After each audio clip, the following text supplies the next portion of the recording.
जोहार संगवारी हो।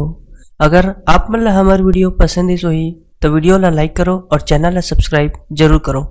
और हाँ, बेल आइकन ला जरूर दबाओ ताकि हमार नवा अवैया वीडियो आप मन ला सबले पहले मिले।